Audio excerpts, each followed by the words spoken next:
Stein et Nicole, vous nous invitez chez vous, à Grance, pour voir un peu une petite évocation sur les tarots. Et je voulais vous demander un peu, Maurice, à l'origine, il y a beaucoup de personnes qui disent que les tarots viennent du temps des pharaons. Qu'est-ce que tu en penses, toi? Oui, j'ai pas tellement d'avis sur l'histoire des tarots, parce qu'il y a tellement de gens qui ont dit des choses plus importantes. Tout ce que je pourrais dire, c'est ce que je lis dans des livres, il y a tellement de livres. Alors je pense que le tarot, moi celui que je connais le mieux, c'est le tarot de Marseille, puisqu'on est à côté de Marseille, parlons du tarot de Marseille. Donc ce tarot de Marseille, on sait qu'il vient du 14e, début du 15e siècle, qui vient un peu par l'Italie, qu'il a été repris en France, particulièrement après vers Marseille, d'où le tarot de Marseille. Et je me tiens à ce tarot-là. Je sais qu'il existe des centaines, des milliers presque de tarots différents, mais je m'en tiens à ce tarot de Marseille qui me paraît le plus, non pas le plus sérieux, mais le plus significatif de tous les tarots. Voilà.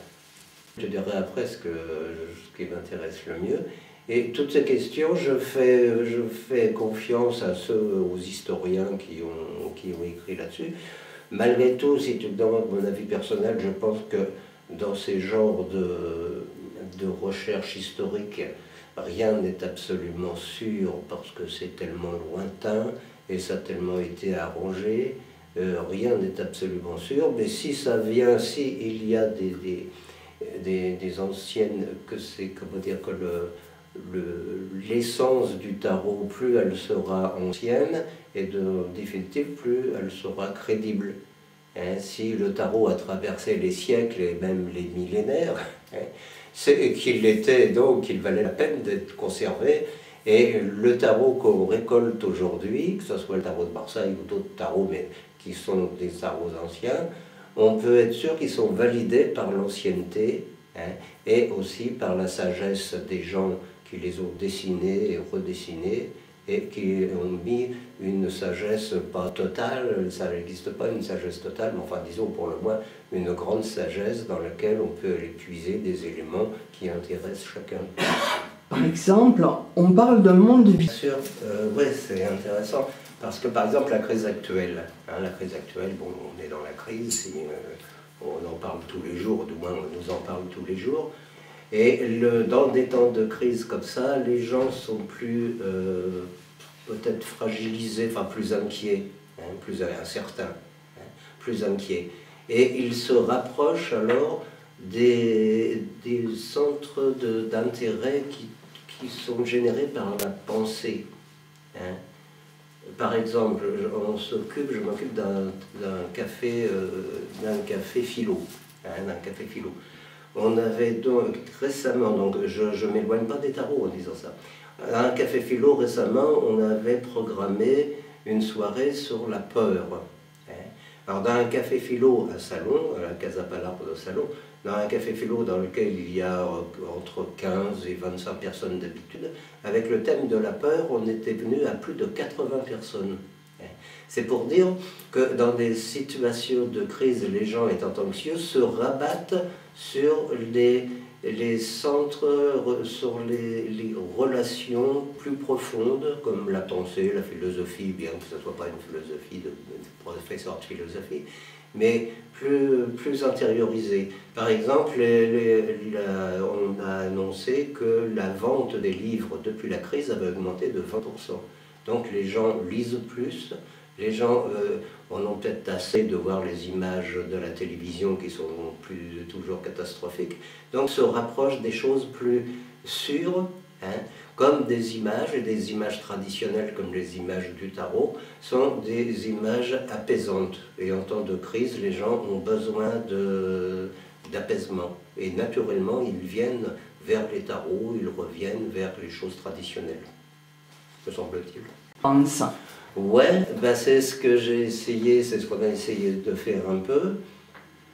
J'ai partagé, on le verra peut-être après, j'ai partagé je me suis intéressé qu'aux 22 lames dites majeures, c'est-à-dire que le tarot a 78 lames, on appelle des lames, les cartes, et dont 22 dites majeures parce qu'elles sont toutes différentes. Hein.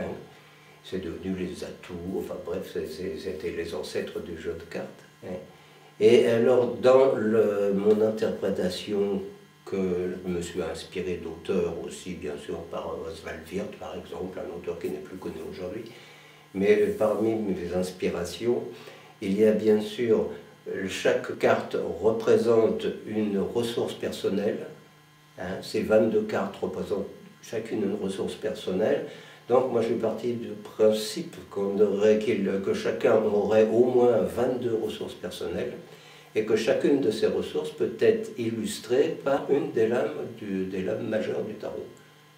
Donc parmi ces ressources, il y a des ressources qui sont visibles, hein, des ressources visibles, par exemple, quelqu'un qui est réfléchi, tout le monde sait qu'il est réfléchi, quelqu'un qui est attentif, on sait qu'il est attentif, ce sont des ressources, je dirais, manifestes, hein, donc visibles. Maintenant, il y a des ressources que j'appellerais intimes, hein, et qui se voient moins.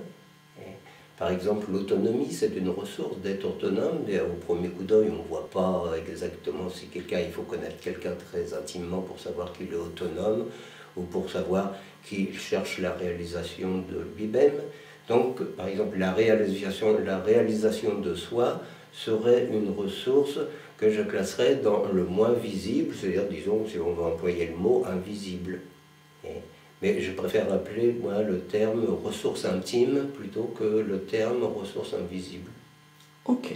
Voilà.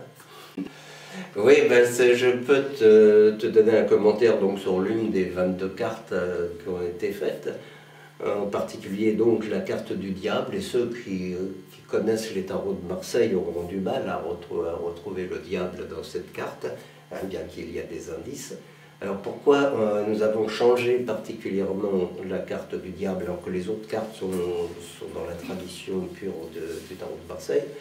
Pour cette raison suivante, que pour moi, comme je l'ai dit tout à l'heure, chaque lame du tarot représente une ressource personnelle. Donc on aurait 22, donc c'est une théorie, on aurait 22 ressources personnelles, et une ressource personnelle n'est jamais négative. Une ressource personnelle est toujours positive. Donc les 22 lames sont positives, l'interprétation qu'on donne de ces 22 lames sont toutes positives. Par exemple, je ne donne pas de sens le fait de retourner une lame à l'envers, pour moi ça n'a pas de sens, et je ne suis pas le seul à penser ça. Une lame est faite pour regarder à l'endroit. Si on la tire à l'envers, bon, bah, c'est le hasard pur qui fait à l'envers. Pour moi, il n'y a pas de prédestination. Donc, chaque lame doit être représentée une ressource forcément positive, et la lame du diable qui représentait, donc c'est une représentation du Moyen-Âge, de la fin du Moyen-Âge, qui représentait le diable tel qu'il était représenté à cette époque, c'est-à-dire d'une façon à faire peur, avec tous ses attributs sexuels à l'air, de manière comment dire, de manière à effrayer, c'est ça, plutôt effrayer les gens pour leur dire ah ben il ne faut pas aller en enfer, il faut plutôt aller au ciel. Donc ça ne me convenait pas, donc je me suis dit comment avec Nicole on a discuté, comment on arriverait à représenter le diable autrement que de cette allure effrayante. Donc qui dit le diable dit dans la Bible la Genèse, qui dit la Genèse dit le paradis terrestre. Qu'est-ce qui s'est passé au paradis terrestre?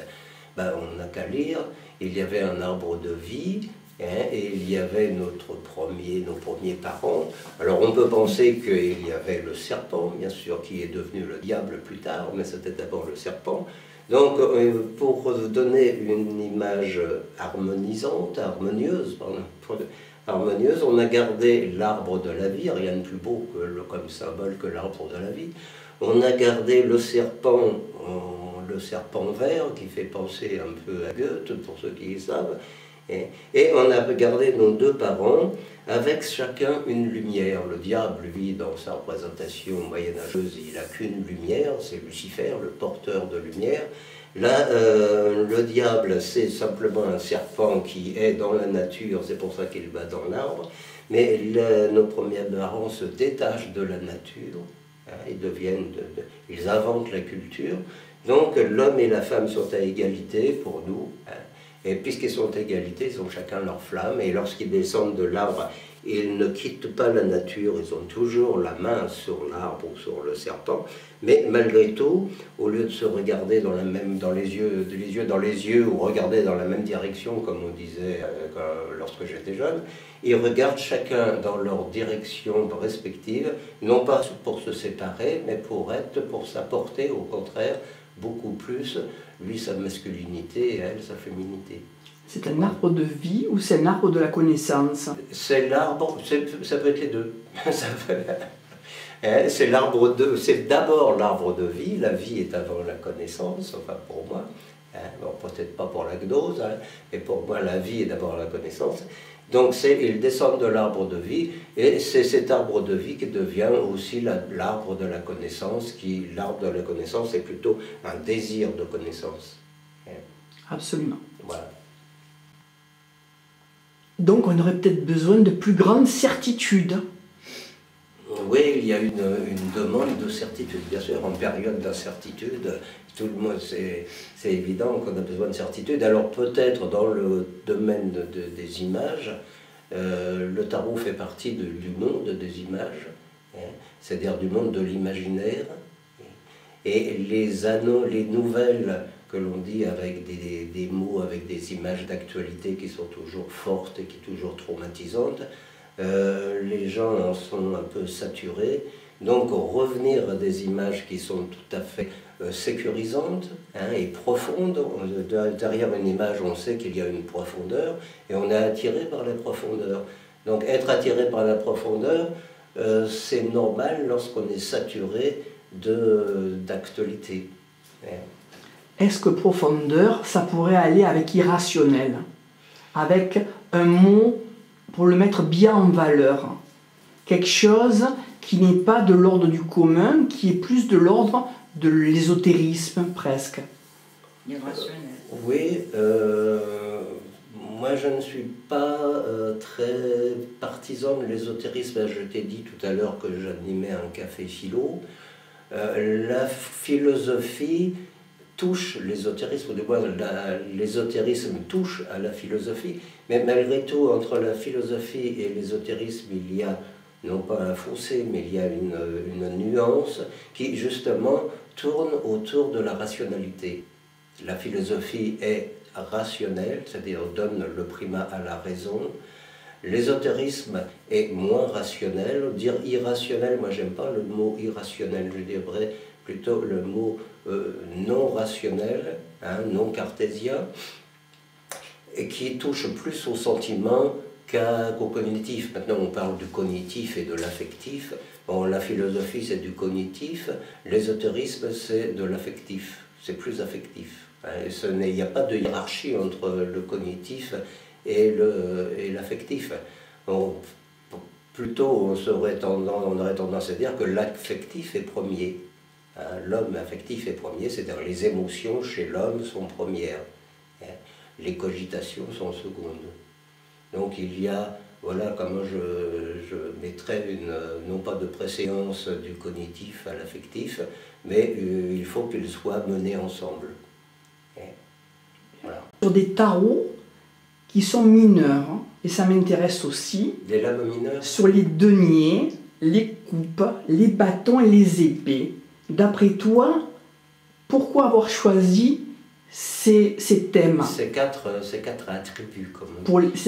Pour les lames mineures. Ouais, donc il serait peut-être bien que l'on remplace le diable par le battleur, puisque le battleur, sur sa table, a justement ces quatre attributs. C'est pas grave, on te voit toi pour le moment. Bon, alors voilà, bon, je regarde donc le battleur, pour me rappeler de ces quatre attributs. Dans les quatre attributs, quels qu'ils sont? Il y a une épée, il y a une Tu veux coupe, que je le mette là? il y a une épée, il y a une coupe, il y a des pièces d'or, et il y a, alors là tu me le bâton. Il y a le bâton. Il y a le bâton. Donc alors chacun sait que ces quatre attributs sont en définitive le reflet des quatre catégories des lames mineures, qui sont les bâtons, qui est devenu le trèfle par la suite, qui sont la coupe qui est devenue le cœur, qui sont les deniers, les pièces d'or qui sont devenues les deniers. Trèfle, non? Le bâton est devenu le trèfle, les pièces d'or sont devenues les deniers, la coupe est devenue le cœur, et qu'est-ce qui reste? Les épées doivent devenir les piques, c'est ça? L'épée est devenue le pic, oui, bien sûr. Alors ce sont les 4 atouts. Donc c'est 4, il y a le nombre 4 qui est le nombre de la totalité, qu'on retrouvera d'ailleurs dans la carte Le Monde. Donc c'est la totalité. Et les multiples interprétations qui ont été données du battleur, là bien sûr c'est le battleur qui est en cause, c'est que le battleur a tous les atouts en main, ou du moins sur sa table. Le battleur représente l'homme ou la femme bien sûr, au commencement d'un cycle ou au commencement d'un projet. Et au commencement d'un projet, virtuellement, chacun a toutes en soi, a priori, toutes ses ressources à disposition, et ces ressources sont distribuées en 4 catégories. Voilà, c'est comme ça que je l'interprète.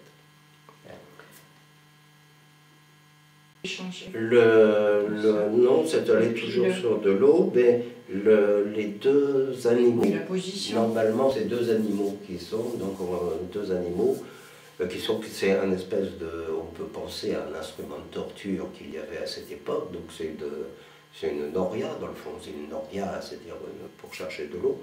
Mais comme dans le traditionnel, on a mis 2 personnages vivants, on peut penser, on ne voit pas pourquoi, à quoi servirait cette roue avec 2 personnages vivants, sinon à une sorte de torture. Donc la bonne, pour un joueur, par exemple, le joueur est toujours torturé entre la bonne fortune et la mauvaise fortune, bien sûr. Donc on retrouve cette idée du joueur, mais on a changé, nous, pour ne pas en faire un instrument de torture, puisque tout est positif, donc on ne voit pas pourquoi on mettrait de la torture dans ce qui est positif. Donc on a changé en mettant les cruches, en mettant, c'est pas des cruches, en mettant à plusieurs reprises, on les voit 3 fois. Dans le jeu normal, dans le jeu traditionnel, du tarot de Marseille, on les voit 2 fois, dans Tempérance et dans l'Étoile. Et là, je les ai rajoutés une 3e fois pour remplacer ces 2 fameux animaux qui étaient torturés. Et là, les cruches, c'est une véritable noria, elles servent à aller chercher de l'eau, et cette eau est renversée dans un conduit pour alimenter un jardin. Alors alimenter quel jardin? On peut penser au jardin secret. Notre jardin secret, il faut l'alimenter, donc c'est la roue de fortune qui l'alimenterait. Voilà. Et donc on a conservé bien sûr le tétramorphe qu'on appelle ce sphinx, cette phalange. Et c'est le seul changement qu'on a fait qui donne une idée de fertilité. Aller chercher de l'eau pour arroser un jardin. Voilà. Qui actionne la roue? Alors ça c'est le grand problème, tout le monde en parle. Personne n'actionne la roue, il n'y a pas de main sur la roue. Alors qui peut actionner la roue? Bien sûr c'est le joueur, celui qui s'intéresse au tarot, c'est une invitation à l'action. Il y a tout pour agir, mais il n'y a pas l'énergie pour agir. L'énergie, elle vient de la personne consultante. Donc c'est au consultant, mais on ne lui dit pas. On ne va pas dire au consultant, faites tourner la roue. C'est à lui de le deviner. Bien sûr, c'est à lui à prendre conscience qu'il faut, comme on dit vulgairement, qu'il faut se bouger. Il ne suffit pas de parler de l'action, il faut faire l'action. Alors il faut préparer l'action, mais lorsqu'elle est préparée, alors à ce moment-là, et c'est le rôle de la roue de fortune. La roue de fortune, on doit la prendre en main, comme on doit prendre son destin en main, et donc tourner la roue. J'interprète comme ça. Penser, faire et agir. Voilà, exactement. Dans l'ordre. Dans l'ordre. Donc agir, voilà. Et on m'a semblé dire que l'argent dilapidé par les mains du joueur, c'était un peu les deniers. Ouais. Que la coupe, c'était un peu quelque chose qui n'était pas du verre. C'était la ruine qui adviendra. On boit dans une tasse, dans une coupe. Ouais. On ne boit plus dans un verre. Le bâton, il est sec. C'est l'aridité. Ouais. Et l'épée, on dit que c'est aussi la vie qui sera tranchée. C'est vrai que ça n'a pas l'air magnifique comme destiné pour un joueur, puisque les tarots, c'est un jeu. C'est un jeu, effectivement, ouais, c'est une... Qu'est-ce que tu en penses, cette interprétation du Oui, jeu? alors je ne connais pas, j'ai vaguement entendu parler, mais tu m'apprends là quelque chose, tu me rapprends quelque chose, que on pourrait les 4 atouts, donc les faire correspondre aux 4 éléments, hein, le feu, le trèfle, le feu, l'eau pour la coupe, L'air pour l'épée, la terre pour les deniers, le feu le bâton. Effectivement, donc c'est une théorie qui est bien ancrée et qui est certainement juste. Hein.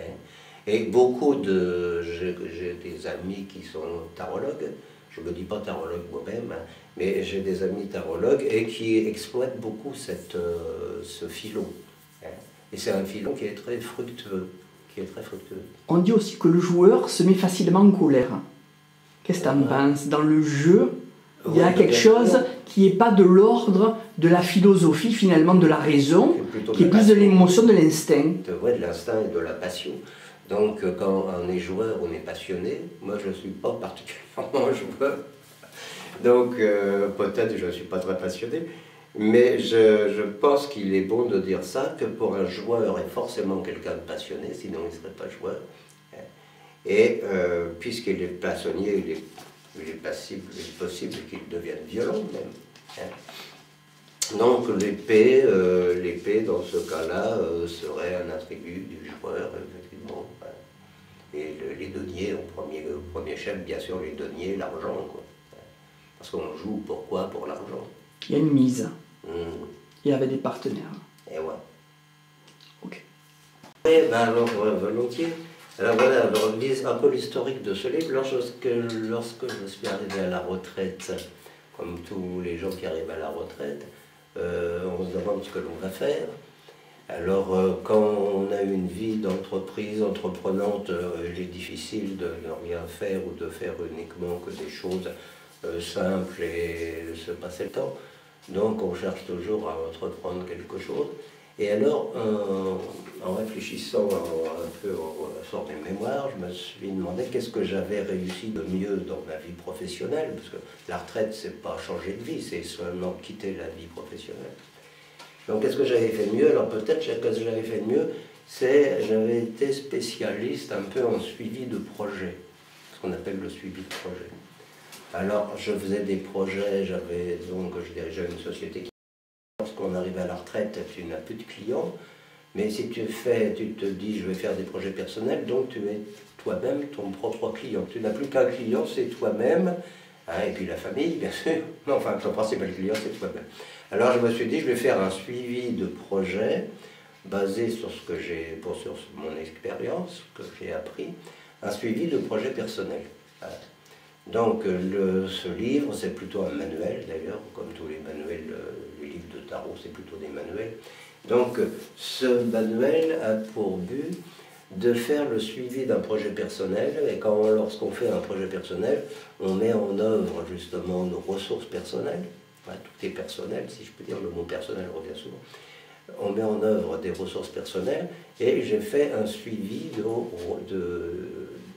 projet personnel qui arrive à recenser toutes nos ressources personnelles. C'est donc un recensement, un remembrement, ou un recensement de nos ressources personnelles. À partir des images du tarot. Alors non, voilà, au début, je ne pensais pas au tarot. Mais lorsqu'on écrit un manuel, hein, c'est pas un roman, un manuel, donc c'est assez difficile à lire, enfin, ce n'est pas pour le divertissement comme un roman, hein, c'est pour apprendre quelque chose. Alors quand on apprend quelque chose à quelqu'un, ou qu'on veut apprendre à d'autres, mon expérience professionnelle me disait que, puisque à la fin de ma carrière, je faisais de la formation de suivi de projet, donc c'est un peu aride, et lorsque je projetais mes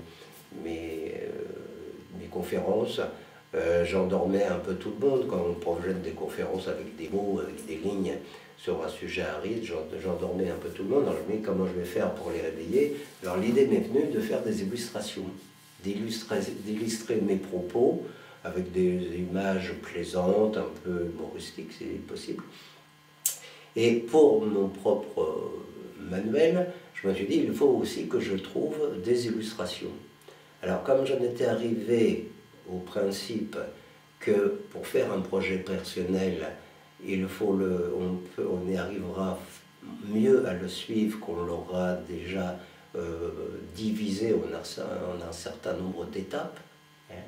Donc pour un projet personnel quel qu'il soit, je cherchais une méthode qui offre toujours un même nombre d'étapes. Alors là, je n'ai pas le temps peut-être de m'approfondir là-dessus, mais disons pour conclusion que lorsqu'on se destine à mener à bien un projet personnel, pour sa vie personnelle, familiale, ce projet, on peut toujours le décomposer en 22 parties. Alors ça paraît beaucoup, 22 parties, mais ça marche assez bien, hein, en 22 parties. Et alors je cherchais une collection d'images pour illustrer 22 parties. Et bien sûr, ça va de soi lorsqu'on connaît un peu le tarot, les images, au moins les lames majeures, il y a 22 lames majeures. Donc je me suis dit peut-être qu'en utilisant ces 22 lames majeures, je vais pouvoir illustrer mon livre. D'ailleurs, je n'étais pas le premier à le faire, il y a beaucoup de gens qui ont fait cela. Donc j'ai illustré mon livre et je m'apercevais que beaucoup, sur les 22, il y en avait une quinzaine correspondaient bien à la classification que j'avais faite, qui illustraient d'une façon assez pertinente. Malgré tout, il y en avait quelques-unes qui n'illustraient pas assez bien.